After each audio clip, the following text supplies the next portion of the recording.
अस्सलाम वालेकुम अज़ीज़ तलबा। आज हम फिर हाज़िर हैं आपके साथ। नात आपका जो सबक नंबर 2 है, नात ऑक्सफोर्ड की 7वीं जमात की किताब है, 7th की सूरजमुखी। उसमें सबक नंबर 2 है नज़्म नात, तो जो कि हफ़ीज़ अलंदरी की लिखी हुई। उसके अशार की तशरीह है। मैंने कहा था कि हम जल्दी आपको अशार की तशरीह करवाएंगे। तो अशार की तशरीह लिखने का तरीक़ाकार ये है कि सबसे पहले तो जैसे हम क्लास वर्क अगर किया जाता है या होमवर्क यानी घर का काम या जमात का काम, दोनों सूरतों में सबसे पहले स्टूडेंट्स हम लिखेंगे उन्वान नात। हदफ क्या होगा, यानी जो टास्क हमें दिया गया वो क्या है। टॉपिक हमारा नात है तो हदफ हमारा अशार की तशरीह यानी टास्क हमारा। शेर नंबर 1, मोहम्मद मुस्तफ़ा महबूब दावर सरवर आलम, और जिसके दम से मसजूद मलाइक बन गया आदम। इसके बाद हम नज़्म का नाम लिखेंगे, नात यानी शायर का नाम हफ़ीज़ अलंदरी। उसके बाद हल लुगत या मुश्किल अल्फाज के मानी। तो मुश्किल अल्फाज के मानी मैंने यहाँ लिख भी दिए हैं, लेकिन उसके अलावा भी इससे पहली वीडियो में आपके मुश्किल अल्फाज के मानी मौजूद हैं। तो यहाँ हल लुगत का मतलब भी यही है कि हल लुगत यानी जो ज़बान की जो उसको हल करना, मुश्किल अल्फाज के मानी। मसजूद मलाइक फरिश्तों सजदा करवाया गया, महबूब दावर खुदा के प्यारा, सरवर आलम दुनिया का बादशाह। इसके बाद स्टूडेंट्स हमारे पास है तशरीह। तो इस तशरीह में ये कि मोहम्मद मुस्तफ़ा आलम जहाँ शायर जो हैं, आपको पता ही है कि नामवर शोरा में से उनका नाम है हफ़ीज़ अलंदरी साहब। तो उन्होंने हुज़ूर अकरम सल्लल्लाहु अलैहि वसल्लम को मुस्तफ़ा के लक़ब से पुकारते हुए कहते हैं कि हज़रत मोहम्मद मुस्तफ़ा सल्लल्लाहु अलैहि वसल्लम अल्लाह ताला के महबूब हैं। बिल्कुल जिस तरह हम मुख्तलिफ़ नातिया कलाम में भी सुनते हैं स्टूडेंट्स, तो वो जब भी कोई शायर बहुत ही उनका इश्क करता है, उनकी अक़ीदत अपनी इज़हार करता है अक़ीदत का, तो इसी तरह की शायरी में हमें नज़र आता है यहाँ भी उनका यही कि हज़रत मोहम्मद मुस्तफ़ा अल्लाह ताला के महबूब हैं, जो कि वजह तख़लीक़ के कायनात हैं।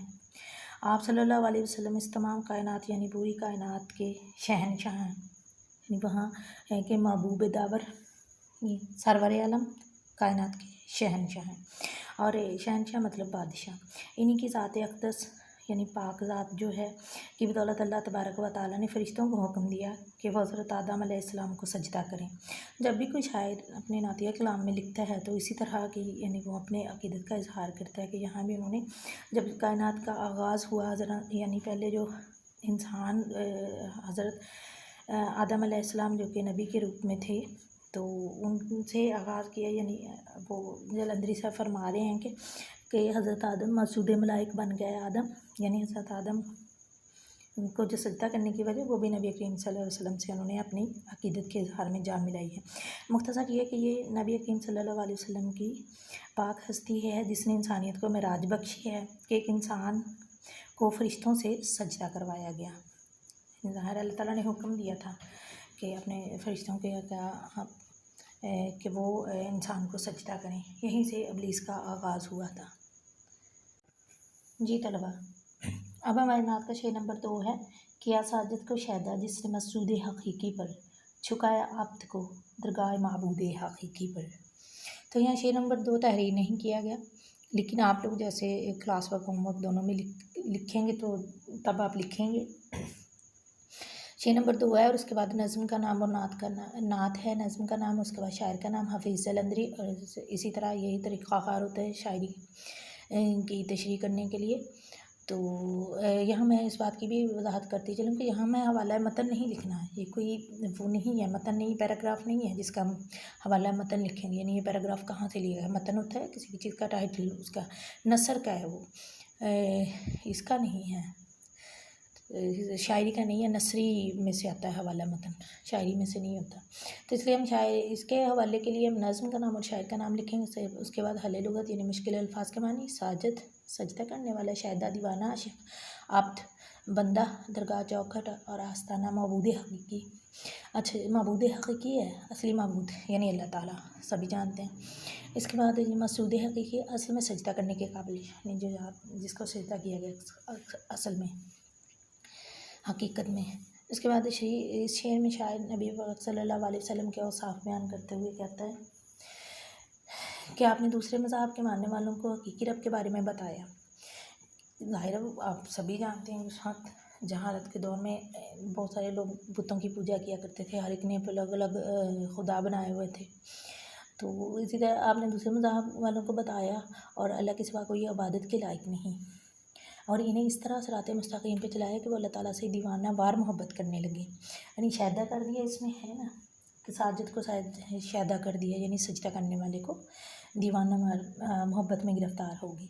तो जैसे कोई इश्क में मुब्तला होकर अपने होश गंवा बैठता है, इसी तरह से इंसान को अपने असली माबूद का इल्म हुआ और फिर उसने अल्लाह के अलावा किसी और के सामने साड़ी नहीं झुकाया बिल्कुल भी।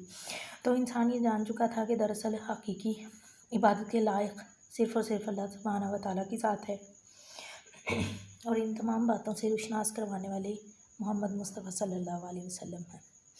तो यही है कि ये सारी बातें हम लोग इस्लामियत में भी पढ़ते हैं स्टूडेंट्स, कि हम अगर क्लास 1 से सोचें तो हम इस्लामियत में यही चीज़ें पढ़ते हैं। कलमा तैयबा तौहीद का दर्स, अल्लाह ताला को एक मानना, अल्लाह की यकताई का इजहार करना, तो ये सब हम पढ़ते आए हैं। जी स्टूडेंट्स, 6 नंबर 3 है हमारा, दिलाए हक़ परस्तों को हुकूक़ ज़िंदगी जिसने, क्या बातिल को ग़र्क़ मौजा शर्मिंदगी जिसने।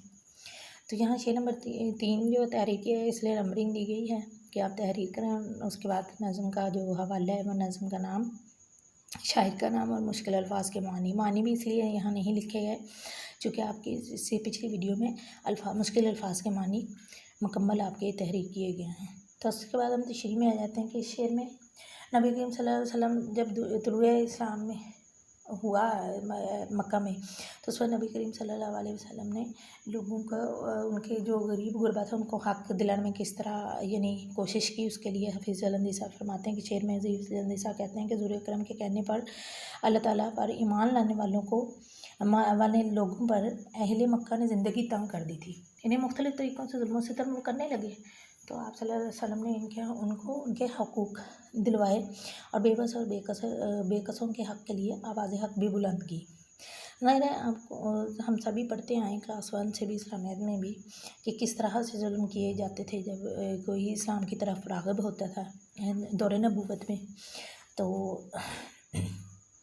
इस तरह से यहाँ यही कि उनके लिए आवाज़ हक़ बुलंद की और हज़रत मोहम्मद मुस्तफ़ा सल्लल्लाहु अलैहि वसल्लम ने इस तरह से कुफ्र बातिल को जुटलाया, यानी कुफ्र का इसमें आया जिक्र हमारे के कुफ्र को बातिल को क्या मौजूद शर्मिंदगी कर दी। तो इसके बाद है कि यूँ कुफ्र को एहसास नदामत से दो चार कर दिया और ऐसे जहालत की तारीकी दूर हुई कि इस्लाम का बोलबाला हर तरफ हुआ। सारे ये सब तलुए इस्लाम से ही हुआ, इसलिए मुमकिन था नबी करीम सल्लल्लाहु अलैहि वसल्लम ने हर एक को उसका हक़ दिलवाया, गरीब को, नदार को, बेबस को। जी स्टूडेंट्स, 6 नंबर 4, अब हम गदाओं को शहनशाही के काबिल कर दिया जिसने, गरूर नस्ल का अफसोन बातिल कर दिया जिसने। यहाँ 6 नंबर 4 है, उसी तरह तहरीर बनेंगे और फिर नज़म का नाम, शायर का नाम, हाल लुगत यानी मुश्किल अल्फाज के मानी, उसके बाद तशरीह। इस शेर में शायर जब भी तशरीह करेंगे तो यही बात होगी, उनका नाम लिखा जाएगा शायर का, या फिर ये लिखा जाएगा कि इस शेर में शायर बताते हैं कि नबी करीम सल्लल्लाहु अलैहि वसल्लम ने गुरबा और मसाकिन को इस काबिल बनाया कि वो बादशाहत के मनसब पर फायज़ हुए। यानी इसमें शायर फरमा रहे हैं कि गदाओं को शहनशाही के काबिल कर दिया जिसने, यानी वो इस काबिल हो गए कि बादशाही के मनसब पर फायज़ हुए। दरअसल ज़हूर इस्लाम से कबल लोग अपने हस्ब नस्ब और आला ख़ानदान होने पर फ़ख्र और गुरूर किया करते थे। तो आप सल्लल्लाहु अलैहि वसल्लम ने रवादारी और मसवात का दर्स दिया और तक़वा और परहेज़गारी इख्तियार करने का हुक्म दिया, सिर्फ़ और सिर्फ मोमिन होने को बाइस से इज़्ज़त बनाया। ऐसे इनके आला ख़ानदान और हस्ब नस्ब के गुरूर के जादू को जुटलाकर खाक में मिला दिया। इसी तरह हमने पढ़ते हैं, शायद आपने भी पढ़ी हो पहले भी इसी क्लास में कि हदीस नबवी है, जब नबी करीम सल्लल्लाहु अलैहि वसल्लम आखिरी हज्जतुल खुतबा दे रहे थे, हज्जतुल विदा आखिरी खुतबा, तो उसमें किसी अरबी को, किसी अजमी पर और किसी गोरे को, किसी काले पर कोई फ़ौक़ियत हासिल नहीं सिवाय तक़वा और परहेज़गारी की, यानी इसके अलावा भी कोई भी। जी स्टूडेंट, 6 नंबर 5, अब 6 नंबर 5 है हमारे पास, वो जिसका जिक्र होता है ज़मीन व आसमानों में, फ़रिश्तों की दुआओं में, मुअज़्ज़िन की अज़ानों में। तो 6 नंबर 5 में भी वही शेर लिखेंगे हम यहाँ। उसके बाद नज़्म का नाम, शायर का नाम, मुश्किल अल्फाज के मानी, उसके बाद तशरीह। इस शेर में भी शायर हफीज़ सलंदी ने रसूल करीम सल्लल्लाहु अलैहि वसल्लम की ज़ात पाक से अपनी बेपनाह मोहब्बत और अक़ीदत का इजहार कर रहे हैं। वो अपनी मोहब्बत का इजहार कर रहे हैं कि जिसका जिक्र होता है ज़मीनों आसमानों में, जब किसी से इस तरह अक़ीदत और मोहब्बत हो तो इसी तरह वो हर तरफ नज़र आते हैं। तो इसी तरह उन्होंने इसका इजहार किया है।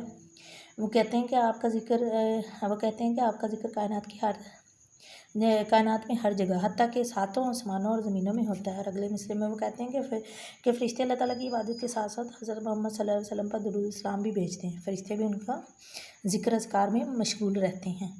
तो कुरान मजीद में इरशाद है, ये तर्जुमा हम लिखे हैं, सूरह अहज़ाब से है कि बेशक अल्लाह और फ़रिश्ते नबी पर दुरूद भेजते हैं, और ए ईमान वालो तुम भी उन पर दुरूद सलाम भेजो। खूब दुरूद सलाम भेजें। इसमें इस पूरी कायनात में लाखों बल्कि करोड़ों मसाजिद हैं। अज़ान देने वाले इनमें 5 मरतबा अज़ान देता है। मुअज़्ज़िन यानी अज़ान देने वाला उसमें 5 मरतबा अज़ान देता है। तो इसमें भी आप सल्लल्लाहु अलैहि वसल्लम का जिक्र मिलता है जब नमाज के आखिर में पूरा कलमा पढ़ा जाता है। तो इस तरह से वो अपनी अक़ीदत का इजहार करते हैं कि यहाँ भी फ़रिश्तों की दुआओं में, मुअज़्ज़िन की अज़ानों में। तो तलबा यहाँ हम 5 अशार की तशरीह कर दी है। ये समझेंगे आपकी जमात का काम है। इस तरह आप घर के काम के लिए आखिरी 2 अशार की तशरीह आप खुद करें, तरीक़ाकार यही अपनाएं। तो इंशाल्लाह फिर इसी सबक का जो आपकी मश्क है उसका बाकी हल लेकर हाज़िर होंगे। तो इजाज़त दीजिए। अल्लाह हाफ़िज़।